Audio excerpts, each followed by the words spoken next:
Shalom, saudara-saudara yang dikasih dalam Tuhan, bertemu kembali kita dalam renungan firman Tuhan hari ini, edisi hari Rabu tanggal 23 November 2022. Firman Tuhan berdasarkan Lukas pasal 1 ayat 1-4 dengan tema Lukas, saksi yang peduli dan rendah hati. Sebelumnya, mari sejenak kita berdoa. Allah Bapa kami di sorga, dalam nama Tuhan Yesus Juru Selamat kami. Saat ini kami mau menyampaikan, mendengar, merenungkan dan belajar dari firman Tuhan. Bimbing kami ya Roh Kudus untuk bisa mengerti firman Tuhan yang kami sampaikan dan dengar, serta dapat memberlakukan dalam hidup kami. Kami hanya alaskan semua ini dalam nama Tuhan Yesus, Juru Selamat kami. Amin. Saudara-saudara yang dikasih dalam Tuhan kita Yesus Kristus, menjadi saksi bagi pekerjaan Tuhan di muka bumi ini adalah salah satu tanggung jawab atau panggilan kita sebagai orang-orang Kristen.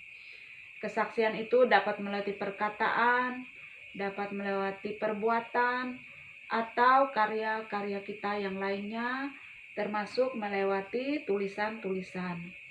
Dan tujuannya jelas adalah agar orang-orang percaya makin kuat dalam iman kepada Tuhan Yesus Kristus, sekaligus juga memperkenalkan keselamatan di dalam Kristus kepada dunia.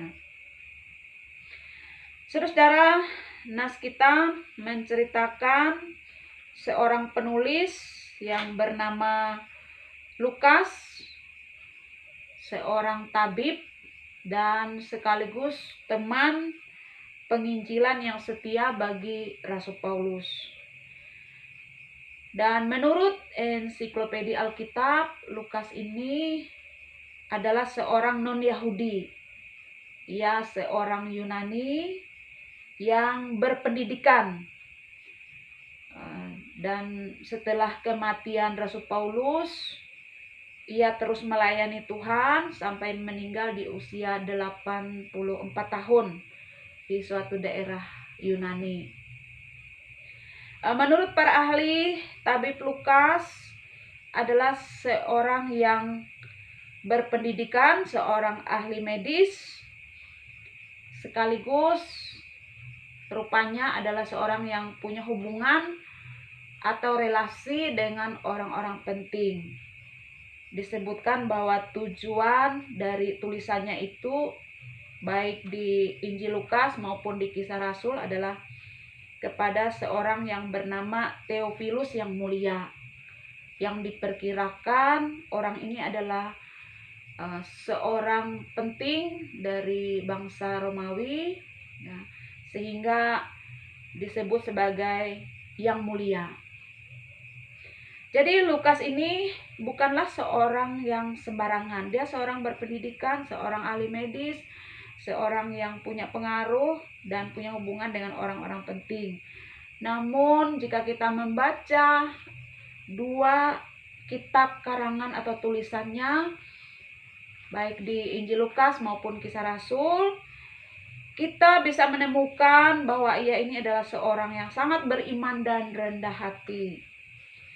Dalam kedua buku tulisannya itu hampir tidak pernah ia berbicara tentang dirinya. Namun yang disampaikannya adalah semua peristiwa berkenaan pekerjaan Allah melewati Yesus Kristus dan para rasul.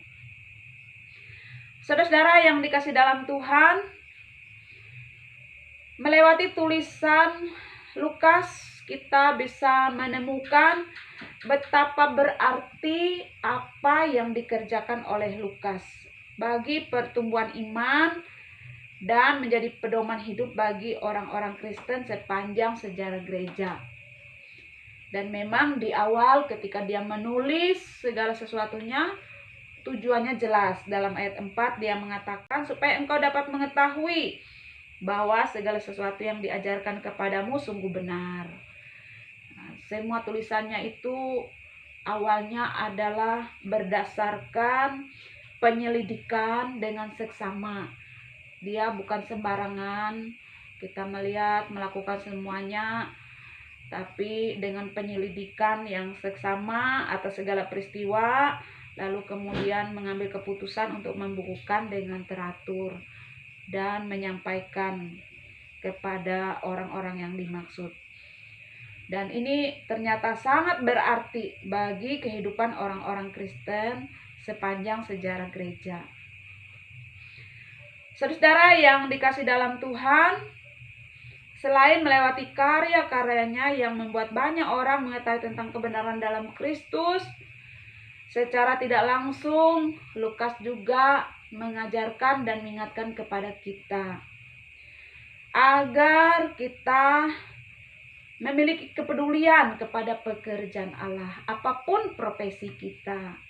Kita orang berpendidikan, kita orang medis, atau ahli dalam hal-hal lain, dalam bidang-bidang lain, tidak menutup kemungkinan selalu ada panggilan untuk kita juga terlibat dalam pekerjaan Allah, untuk ikut dalam menyaksikan keselamatan di dalam Tuhan kita Yesus Kristus.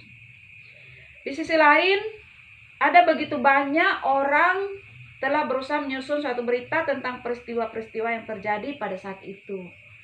Ketika Lukas mengambil suatu inisiatif untuk menulis tentang peristiwa-peristiwa yang terjadi, pada saat itu banyak juga orang lain yang telah menyusun berita tentang peristiwa-peristiwa itu.